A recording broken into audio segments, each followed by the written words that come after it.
Hello and welcome to the Happiness Festival. It is my absolute pleasure to be joined by Professor Sophie Scott for this live Q&A.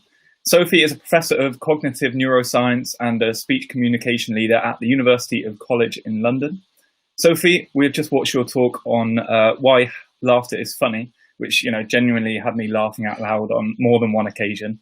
I especially enjoyed the inappropriate laughing newsreader. That was brilliant. So thank you so much for joining us for this live Q&A. Oh, pleasure. Thank you very much for involving me. What a great day. First of all, I just wanted to ask how you got into researching the science of aging, the science of laughing, sorry. I never meant to. I never set out to do this. So I've always been interested in communication with the voice. And so I study speech, but I've also studied voices for, decades. And I've been doing a lot of work on how we express emotion in the voice. And I got very interested that everything we did was always on negative emotions. It's always fear and anger. So I started looking into this in a bit more detail, and a psychologist in the US, Paul Ekman, suggested that there might be more sort of positive emotions out there that would be worth looking at, particularly from the voice. So I thought, great, that's what I do. So I started looking at more positive emotions.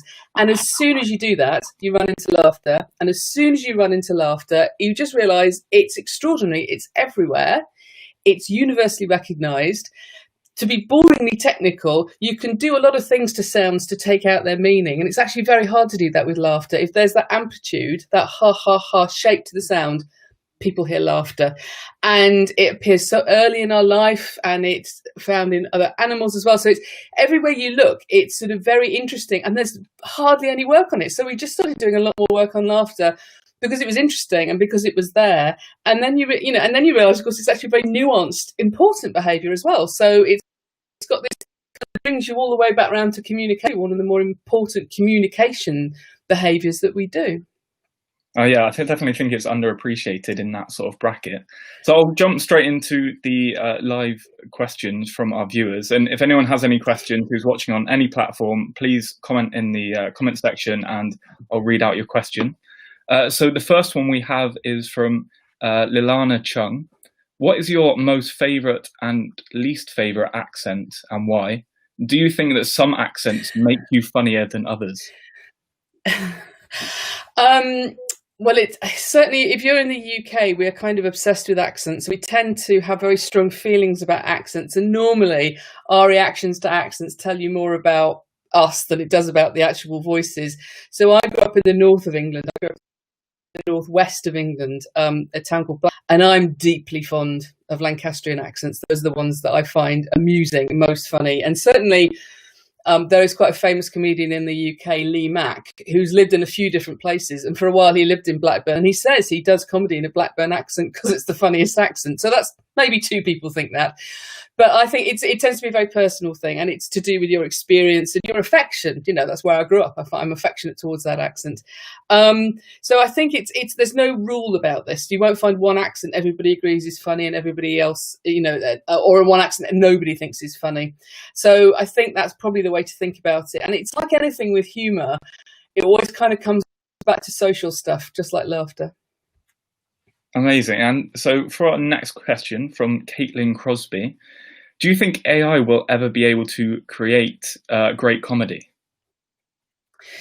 It's a good question. And in fact, there's quite a lot of people interested in this. So I was at a workshop for AI people and comedy writers just before Christmas who were asking this question. And they've run into, which is a problem you tend to run into with AI quite often, is it's very easy to teach. Not easy. It's possible to teach AI lots of stuff about human communication and human meaning. It's harder to get it to generate stuff that will always work. So you can get AI to generate lots of examples of things the AI thinks are going to be funny based on what you've shown it in the past. You still have to have a human to weed out the stuff that's funny and the stuff that's not. There's no filter. There's no kind of higher insight in the AI. And that's the kind of barrier. So it works, but you still need humans there. And I think probably to have AI that could be really good at comedy, you probably would need AI that did everything else humans can do as well, that have a culture and a social understanding and an emotional reaction and a memory and an appreciation for the niceties and appropriateness of things. All these things that feed in to humour and comedy actually feed into most of the other things we do as well. And I always think that laughter is such a human thing, but obviously in your talk, you talked about other animals that can laugh. I don't think I've ever really thought about that before. Well, throughout history, people have thought that humans were the only animals that laugh. So Nietzsche famously thought that only humans laughed because only humans sort of suffered sadness to the degree that laughter was necessary to help them laugh at the world. And I think it makes sense if you think about it as an invitation to play, a playful behaviour, because that's actually really important to mammals. All mammals play when they're juveniles. And look, when you find laughter, it's normally associated with elements of this playful behaviour. So our laugh sounds sound very like the play grunts that apes make when they're playing and the sounds that they make when they're laughing. I think one of the problems is, because there's just so little scientific research into laughter, there's probably a great deal more laughter out there than we know about in the animal kingdom. I mean, it may not be restricted to mammals. So I read quite an interesting paper about some highly sociable parrots in New Zealand who have a distinct play vocalization. They make a specific sound when they're playing. And I think, is that laughter? Are they laughing? So we need to know, there's so much more work to do on this. If you're remotely interested in a career in research, I would say this is one of the big areas where we know nothing. And I'm certain we cannot by accident only know about the animals that do laugh. There's going to be more laughter out there. I think that's a great area to go into, definitely. So we've got a question from Mark McCallum. He says, I loved your Royal Institute Christmas lectures, and thank you so much for the talk as well. You mentioned that many other animals can laugh. We've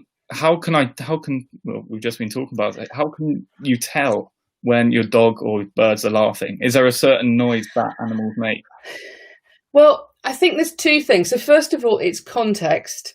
So if you look at the guys who did the studies with rats, what they did was they noticed the rats made a specific sound when they were playing. So they started to tickle the rats to see if that was laughter. Well, maybe they should make it when they're having a tickling interaction as well. And the rats do make that laugh when they're being tickled. Now, that could still all be the rat going, stop this, I do not like it. So they would tickle the rats and then take their hand away. And then the rat will make the sound to try and get you to tickle it again. And if you tickle, the same researcher tickles the same rat every day, they make that sound when you come into the lab. When they see you, like, oh, I'm going to get tickled. So I think there's a strong context. So if there's a sound that you notice during play and during tickling, there's a good chance of that. The other thing is, of course, rats are really small and we can't normally hear them. And these researchers were already recording the sounds rats make and reducing them down in pitch so we can hear them. So it's possible there are sounds that the animals are making that we can't hear. So if you really wanted to find out more, you could maybe try, there are apps you can buy for your phone that record the sounds that bats make, which are very high pitched. And in fact, that will work on only high pitched sounds. So you could try that to record the vocalizations of your pets to see if they are doing it. I was noticing recently quite an interesting paper about laughter in domesticated foxes. And that was very, very audible. So that was not something that was out of the range for humans. And in fact, if anything, it looked like the foxes were producing it deliberately so humans would know about it. So there may be other vocalizations, but if you Google domesticated fox laughter, you'll find the scientific papers. They're fascinating. And they tried different experiments to sort of see when you did and you didn't get these sounds. And that would be the other thing you'd need to do with your pets, is make sure, not just test for when you do find it, but also look for when situations where you think it shouldn't happen, what would happen then? Well, I think that's something all of our viewers can do at home. If you think your pet's laughing, take a little recording, send it in. We'll judge it for you. A question from Lindsay Strauss: does our humour change over time? I think yes. In fact, if anything, I'd say humour, it can change dramatically over time. As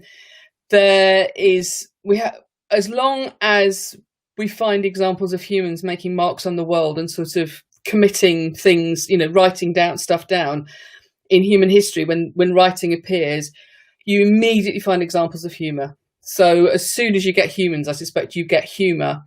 And there's a whole book of jokes, but of Roman jokes, called The Laughter Lover. Romans loved jokes and they wrote them down, and these are the jokes the Romans thought these ones are for the ages. And they're fascinating because they look like jokes. You can sort of see the shape of a joke, but they are not funny. They're not even slightly funny.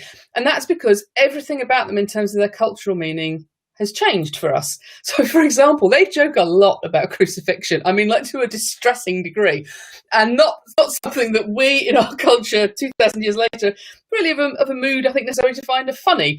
But they did. Humour. And so, sorry? Very dark humour then.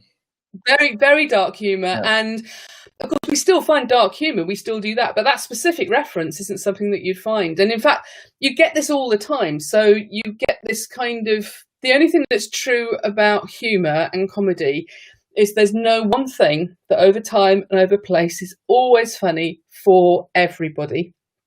And that's because it's actually always changing. It changes individually and it changes across cultures. And if you think back to your lifetime, do you remember about 10 years ago when everyone thought Gangnam Style was hilarious? And there was a brief period when people were like, "Oh, up now Gangnam Style," and making little videos and things. And imagine if someone's like, "I've got an idea for our Christmas video, guys, Gangnam Style," they'll be laughing. You'd be like, "Oh my God, this is so embarrassing. Don't they know we don't find that funny anymore?"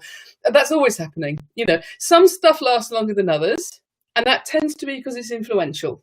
You know, it's not impossible for something to have cast a long comedy shadow. But a lot more often, you find things have a relatively fast turnover. And that's because, in fact, the culture moves on. It's like any fashion. We tire of it, we find something new. Now, Kayun Ryan asks, what are your tips to integrate more laughter in our day-to-day activities? And I would say, prioritize the times when you do laugh and the people with whom you laugh and the places where you'll laugh with them. So one of the first things that we did when we went into lockdown, there was me, my partner and our son, and we immediately started, like at 5:30 every day, we stopped working, we stopped doing everything, we sit down together and we watch a television program that will make us laugh. We've watched all of Brooklyn Nine-Nine twice, but it didn't really matter what it was. It was just a reason to sit down and laugh together. And we tend to think, you know, having fun with people, having a laugh, it's like trivial. It's like it's a bit of cheesecake. It doesn't matter. It's not nutritious. It's just fun. And actually, it's incredibly important. And I now personally will go to great lengths to ensure that I will manage to have time to relax and enjoy stuff with the people with whom I'll laugh, so that we can laugh together and there will be laughter, because I'll feel better, they'll feel better, and actually it's reinforcing our bonds, you know. So it's like a great amplifier, laughter. So I think whatever it takes, it doesn't matter. There's no rule to this. You might laugh more with your friends, you might laugh more with your parents. It actually doesn't matter. The thing that matters is that you're laughing. It might not be TV that makes you laugh. It might be watching YouTube. It doesn't matter. The important stuff is that you're laughing. And that's the thing I would say. Prioritize that. Pay attention to it. Take it seriously. Value it. So you mentioned one of your favourite TV shows, Brooklyn Nine-Nine, leads well on to our next question from Casey Pierce, who asks, what are some of your favourite funny movies, TV shows or books that you recommend? I must admit, I have an endless affection for two funny films from the 1980s, Throw Mama from the Train and Trains, Planes and Automobiles. One's a Billy Crystal sort of noir comedy, and Trains, Planes and Automobiles is a John Hughes movie about a journey home going wrong. And those still make me howl. In fact, if I don't have to be very far into a stressful episode before I will find a reason to watch one of them. Back before the lockdown started, there was a terrible storm and I got stranded in Denmark. So with my family, we couldn't get back to the UK. So we sat down and watched Trains, Planes and Automobiles when we finally found a hotel, because that was both funny and it seemed appropriate. There's so much good stuff out there. One of the things that's great about sort of social media and the growth of stuff on YouTube and podcasts is that there's always something new and funny to listen to or to read or to, watch. So I find myself a mix. I even listen to really old radio programs from the 1950s and 60s because those make me laugh a lot. And I'll also enjoy watching stuff that my son has found on YouTube that people are just making, entirely independently. it doesn't matter, I think, as long as you're laughing. Don't worry about it. There's no rule that says you should like this and you shouldn't like that, you know? No, I think you're allowed to like what you like. I think there's some great recommendations, definitely there. Now, the next question is from Isabel Mills. If we're 30 times more likely to laugh with someone than on our own, how are we supposed to ever be happy, laughed while socially or physically distancing?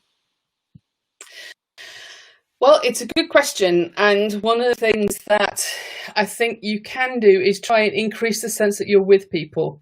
So one of the things that, I mean, it's never quite the same as being in the room with someone, but one of the benefits of face-to-face conversations on a screen, you know, all the different things you can use, Google Hangouts, Zoom, whatever, but you can see and hear somebody.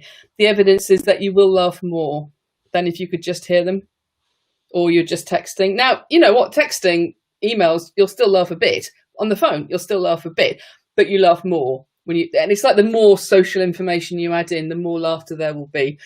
So I think you find people have lots of different reasons to kind of create more informal reasons to hang out. And that's basically a simulacrum of a normal social situation. And it's still much better than nothing.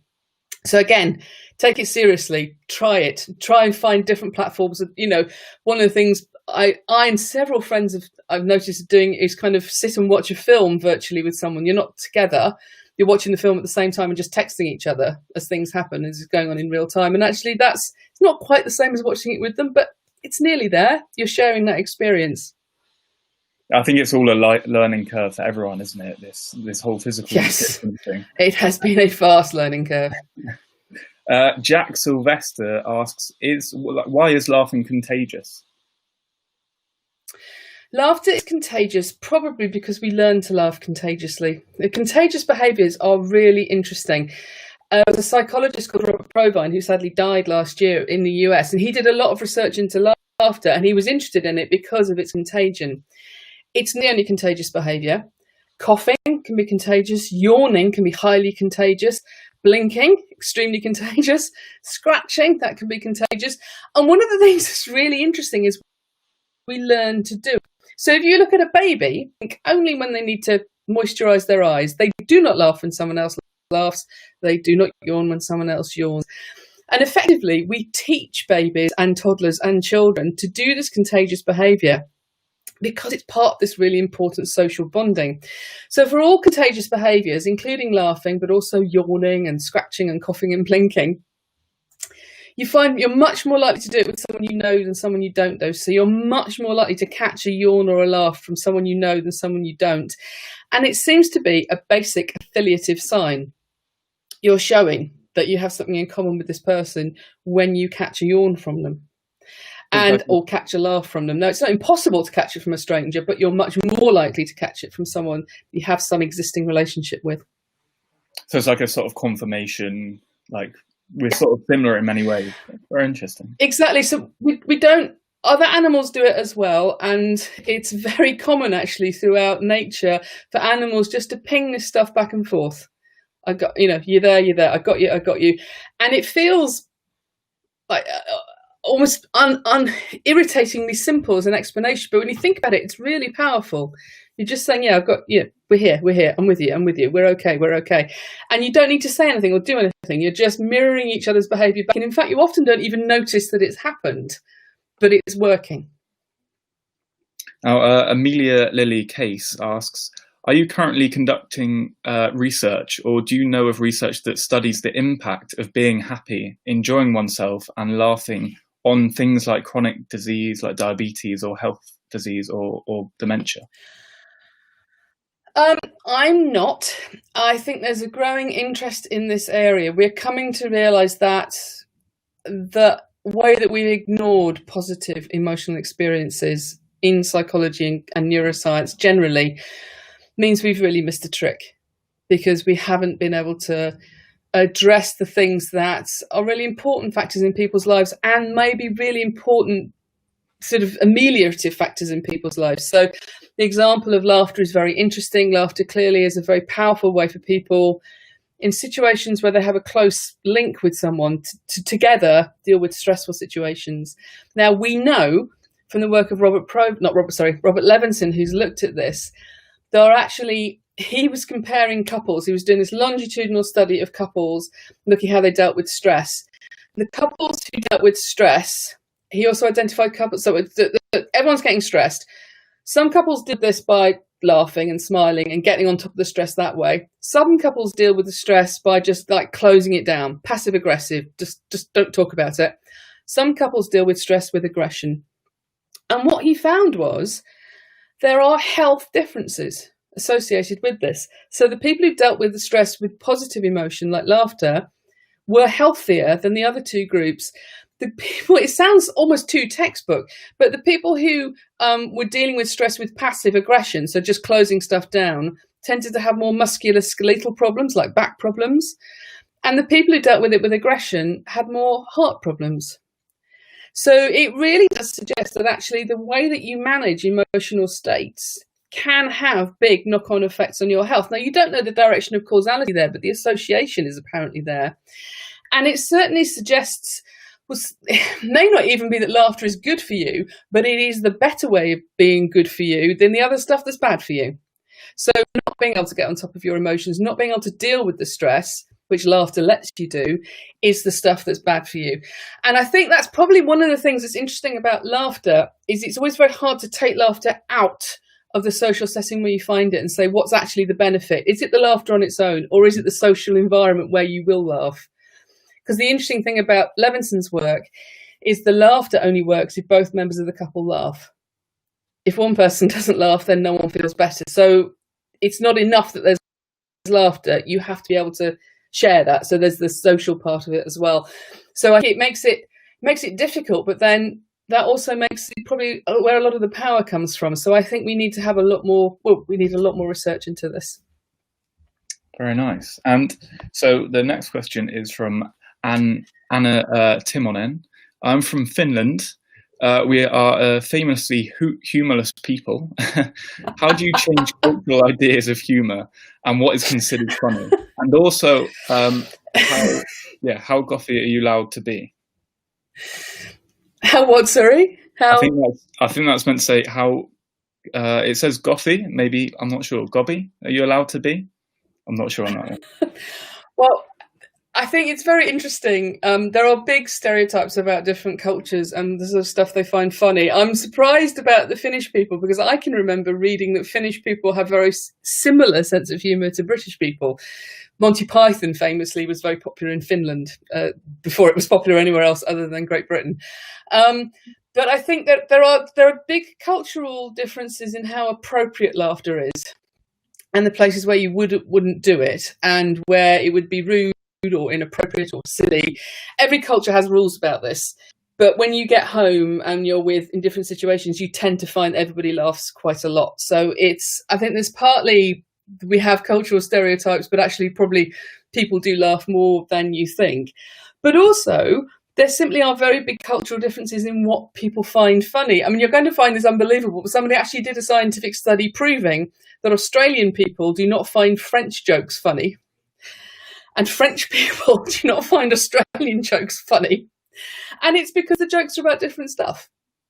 You know, because different stuff matters for you at that kind of cultural country level. There are different things that you find funny, and it's very hard to just sort of get into that. So I think it can be very hard to be too specific about other countries' humour, because actually every country will have stuff that only that country finds funny, because the way that culture and sort of cultural meaning influences what we find funny anyway.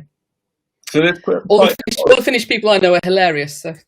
So there's quite a lot of cultural differences in humour, and is that stemmed from the media, like the TV that they watch and all of that, or is it more sort of deep-rooted? I think it's all sorts of stuff. I mean, I think partly it's it's very, very hard to sort of be cut and dried about it. So, but I went to a conference on humour a few years ago where someone did a whole talk about Charlie Chaplin, and he was showing all these different Charlie Chaplin routines and saying, this is the funniest thing that has ever been made. No one in the room was laughing. We were all going, yeah, that is funny. And actually, there are parts of the world you can go to, like China, where Charlie Chaplin is still considered to be extremely funny. And what you're seeing there is probably, we can appreciate that it's funny, but it doesn't make us laugh because it's been so influential. It's just familiar to us now. We're not seeing anything novel, not seeing anything new, and maybe we want to think we like new stuff, not old stuff. And whereas if you come to it fresh, maybe you're like, well, this is brilliant. I don't care about the cultural baggage. This is amazing. So it's very, very difficult to say exactly why these things can happen, or it's as much to do with kind of cultural identity and the stuff that any one culture can get caught up about. So, for example, in the UK, we get very caught up on social class. And that's a root of a lot of our humour. That's where we find a lot of stuff funny. The whole idea about punching up or punching down is coming from that. And if you have a culture where that is less important, and incredibly there are cultures that consider this to be a much less important thing, I suspect you probably wouldn't get as a sort of comedy construct to start with. And that just rolls out every possible direction. That same kind of way that it might or might not be funny, it could apply to all sorts of different aspects of life. And we've probably got time for one final question, one from Phineas Gage. I hope he's recovered from that rod through the head. What is more important, happiness or well-being? Or would you define it between both? I suppose it's hard to say that they could ever be truly separated, but it's certainly, I personally try, one of the few things I've learned to do with age is to do the things that make me feel better. And the things that make me feel better will generally be getting to hang out with and doing the things that make me happy. Now, that's not, the more I exercise and the better I feel, that will also tend to make me feel happier, but it's the happier is the goal. I guess that might be the thing. So I suspect that for me, it would be happiness. Well, some wonderful advice there. And thank you so much for tuning in, everyone. Thank you so much for joining me, Sophie. It's been an absolute pleasure to talk to you. Thank you so much. And great questions. Thank you very much. Thank you. No worries. Perfect. Thank you very much, guys. Please go and enjoy all the other content on the Happiness Festival. We've got lots up there for you. So thank you and have a great day.